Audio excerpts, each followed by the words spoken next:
Hindi po totoo yan at wala po akong balak. Okay? Nagtataka ako, nagugulat ako dito sa mga kumakalat na mga usap-usapan na papalitan na raw yung ating Senate President. Wala po katotohanan yun.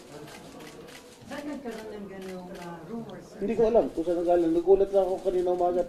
Sinabihan ako ni Trixie na may mga ganitong usap-usapan. But do you want to serve the Senate in a capacity higher than the pro tem? No, I'm comfortable with the Senate President. The Senate President is doing a good job.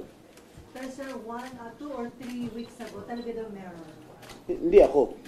Yeah. Hindi ako. Narinig mo din? Yan narinig ko, merong iba. May lumapit sa inyo, sir, na Wala. Wala. What seems to be the Walang, reason, sir? walang kumakausap. Walang lumalapit sa akin. May unrest ba among senators? Wala naman. I think the majority of senators are very supportive of Senate President Chis Escudero.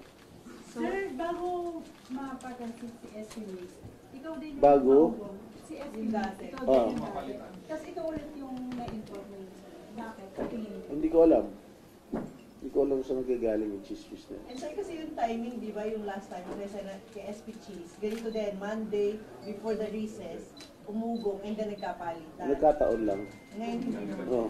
Sir, may mga Walang ganun. May mga kasamahan po ba kayo na pinupush kayo or Wala. na maging mag-SP? Wala. So sir, na-assure nyo na sa pag-break ng session, si SP Cheese Yes. President ng Senate. At sa pagbalik. As far as I know, of course. Wala naman. I don't know kung merong ewan ko nagkaroon ng movement, pero as far as we know, wala.